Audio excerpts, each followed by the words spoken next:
আমাকে শুক্রবার রাতে আমি এক বন্ধুর বাসায় অবস্থান করছিলাম।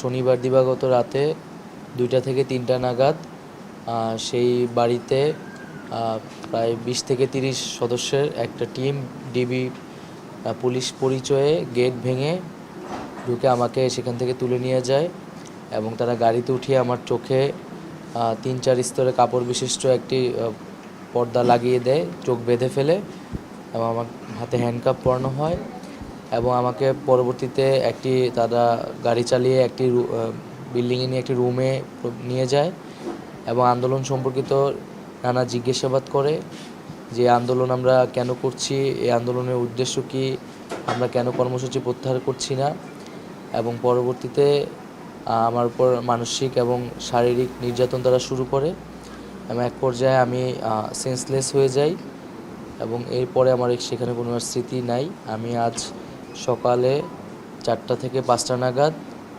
ভোরে আমি নিজেকে ঢাকার পূর্বাচল এলাকায় নিজেকে খুঁজে পাই, আমার সেন্স আছে সেখানে। পরবর্তী দেখি সেটা জলছিরি পূর্বাচল এলাকা। আমি সেখান থেকে বাসায় এসে এবং পরে আমার পরিবারের সদস্যরা আমাকে হাসপাতালে নিয়ে আসে। আমার 2 হাত 2 কাঁধ এবং আমার বাম পা দীর্ঘ ক্ষত হয়েছে সেখানে। মানসিকভাবে আমি ট্রমার ভিতরে আছি। আমি মনে করি যে আমাদের বৈষম্য বিরোধী ছাত্র আন্দোলনকে ছত্রভঙ্গ করার জন্য আমাদের সমন্বয়কদের নিয়ে নানা ধরনের এখানে প্রহসন এবং নাটক করা হচ্ছে।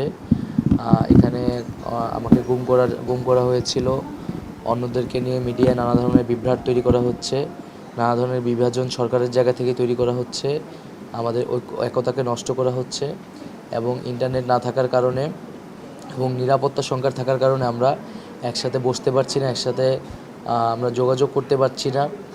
ফলে আমাদের সিদ্ধান্ত নিতেও আমাদের সমন্বয়হীনতা দেখা যাচ্ছে এবং মিডিয়াতে তারা সেটা আরও নানা বিকৃতভাবে প্রকাশ হচ্ছে। আমি মিডিয়ার কাছে অনুরোধ করব যে আমাদের বক্তব্যগুলোকে সুস্পষ্টভাবে প্রচার করার জন্য এবং আমাদের যে নিরাপত্তাহীনতা সেটা জনগণের সামনে আমরা বলছি যে আমাদের আন্দোলনকারীদের সরকার একদিকে দাবি আদায়ের কথা বলছে, আলোচনার কথা বলছে, মহামান্য আদালত আমাদের পক্ষে রায় দিচ্ছে, কিন্তু সরকার আরেকদিকে আমাদের কিন্তু হেনস্থা করছে নানাভাবে। আমরা এখনও অনেক সমন্বয়কদের খোঁজ পাইনি।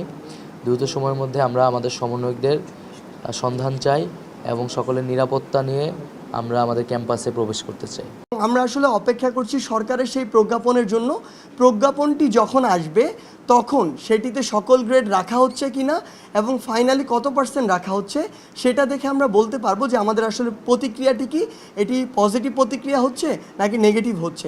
কারফিউ বিদ্যমান থাকার কারণে শাটডাউন যে কর্মসূচিটা আমাদের ছিল, এই শাটডাউন কর্মসূচিটা আমরা রাখছি না।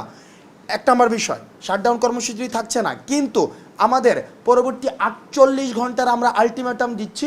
এই 48 ঘন্টা আলটিমেটামের মধ্যে আমাদের যে ডিজিটাল ক্র্যাকডাউনটি যে রয়েছে, ইন্টারনেট সংযোগ বিচ্ছিন্ন করা হয়েছে, আমরা চাই এই 48 ঘন্টার মধ্যে আমাদের ইন্টারনেট সংযোগটি আবার সচল করা হবে এবং এই 48 ঘন্টার মধ্যে আমাদের ক্যাম্পাসে যে আইন শৃঙ্খলা রক্ষাকারী বাহিনীদেরকে সেখানে রাখা হয়েছে তাদেরকে বাদ দিয়ে নিরাপত্তা নিশ্চিত করে আবাসিক হলগুলোকে খুলে দিতে হবে এবং সেইখানে শিক্ষার্থীদের আসার ব্যবস্থা করে দিতে হবে।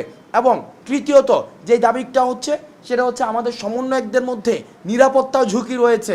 আমরা ফোন বন্ধ করে বিভিন্ন জায়গায় এখন থাকতে হচ্ছে, আমরা আমাদের লোকেশনকে আমরা ডিসক্লোজ করতে পারছি না, যেহেতু আমরা শাটডাউন তুলে নিচ্ছি।